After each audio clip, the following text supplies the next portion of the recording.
Salam alaikum les gens, Bassem Vénis.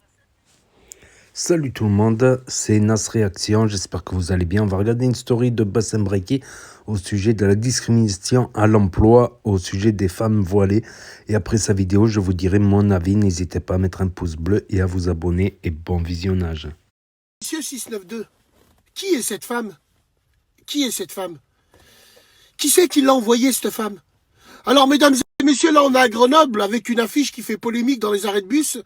On vous a rien demandé. Les musulmans de France, les pratiquants, ceux qui travaillent et ceux qui pratiquent pour Dieu ne vous ont rien demandé, bande de clochards. Pourquoi vous voulez tout le temps nous mettre dans la sauce? Alors on sait que derrière ce phénomène-là, il y a les féministes. On sait très bien quel lobby il y a derrière aussi. Vous attisez les flammes. Vous voulez nous mettre dans tous les débats à tort et à travers. Une femme dans son genre, qui a le voile, une vraie musulmane en France, elle connaît ses limites. C'est pas elle qui va aller postuler pour un emploi. Ou elle va postuler pour des emplois où on les accepte. Et elles se sont jamais plaintes. Pourquoi vous mettez le débat? Pourquoi vous mettez ça sur la table? Vous voulez une guerre civile en France? Tout simplement. Sachez que les musulmans de France vous ont rien demandé. Il y a que les swags, les clochards et tous ces faibles maghrébins. L'islam du net, le Inch'Allah, Mashallah, tous ensemble, il n'y a que ceux qui manifestent pour la Palestine avec leurs sœurs en mini-jupe. Il n'y a que qui vont applaudir votre initiative. Qu'est-ce qui se passe? Mais vous voulez quoi au juste? Pourquoi vous parlez de nous tout le temps? Nous, on n'est pas d'accord avec ça. Une vraie sœur voilée, on ne la trouve pas sur une affiche en train de venir se plaindre pour du racisme à son travail. Absolument pas. Une vraie femme voilée, un mari s'occupe d'elle et les gens s'occupent d'elle, de sa famille. On n'a pas besoin de vous, on n'a pas besoin de vos lobbies diaboliques parce qu'on sait ce qui se trame derrière. Vous allez poser ce débat-là à la télévision pour nous faire passer des lois encore et des douilles qu'on va même pas sentir à cause de ce débat futile et inutile et qui n'a pas été demandé par les musulmans. On vous a rien demandé, nous. Mais vous, on a bon dos parce que vous nous jetez de la poudre aux yeux au nom de l'islam, bande de clochards que vous êtes. Cette affiche est une honte, est un scandale, tout simplement.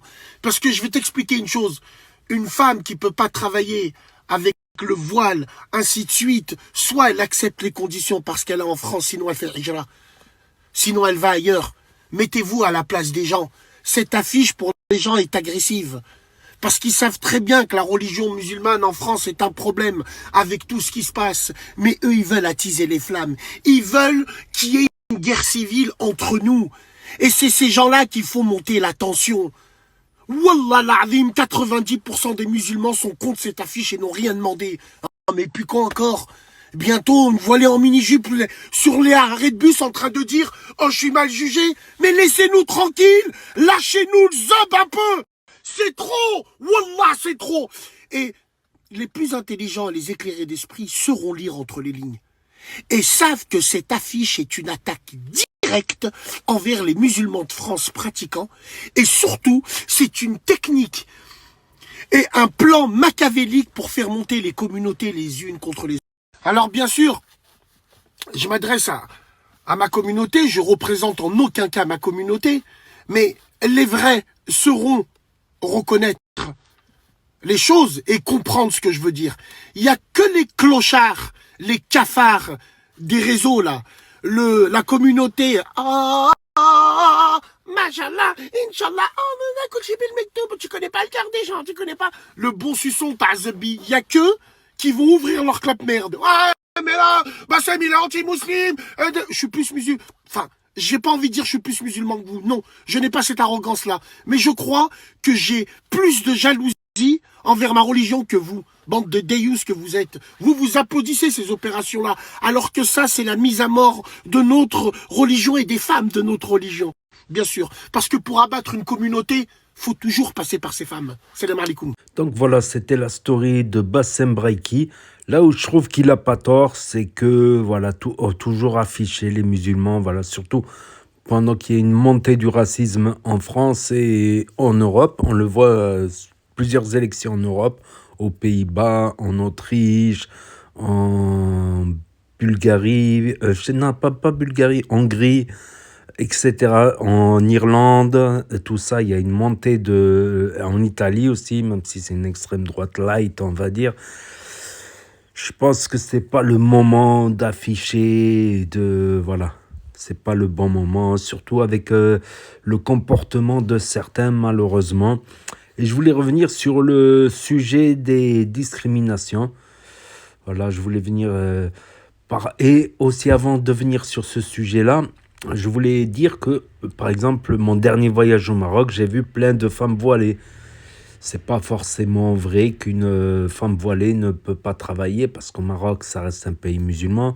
J'en ai vu dans des banques, dans des commerces, dans des snacks, un peu partout. On trouve de temps en temps, on trouve une femme voilée. Donc, il y a des femmes voilées qui travaillent. C'est peut-être pour mettre un peu de beurre dans les épinards, acheter une baraque au bled. La plupart des Maghrébins de France ont ce projet-là d'acheter une baraque au bled. Au Maroc, enfin les Marocains de France en général, quelques Algériens aussi, quelques Tunisiens aussi. Après, chacun ses choix, comme on dit. Et qu'est-ce que je voulais dire? Oui, au sujet des discriminations, je suis bien placé pour en parler, mais on a d'autres avantages en France, en contrepartie. Donc, et au bled, c'est pas mieux la discrimination. Au bled, c'est la discrimination par famille. T'as beau avoir les diplômes, si t'es pas de telle famille, si t'as pas telle connaissance, t'as pas d'ouverture, quoi. Professionnelle. Il y a même comment ça s'appelle? Des diplômés qui avaient fait la grève de la faim à Casablanca. Je sais pas si je peux retrouver l'article. Ça date quand même, ça date d'il y a pas mal d'années. Mais pour dire, des diplômés au Maroc, même moi, ma famille me l'ont dit. Ma famille me l'ont dit au bled. Une fois, j'avais dit pour rire, ouais, est-ce qu'on peut me pistonner au bled? Je m'attendais pas à la réponse que j'ai eue de la part de ma famille. Ils m'ont dit, maintenant, il faut un diplôme pour justifier d'un piston. Je suis resté quand? Il faut au minimum.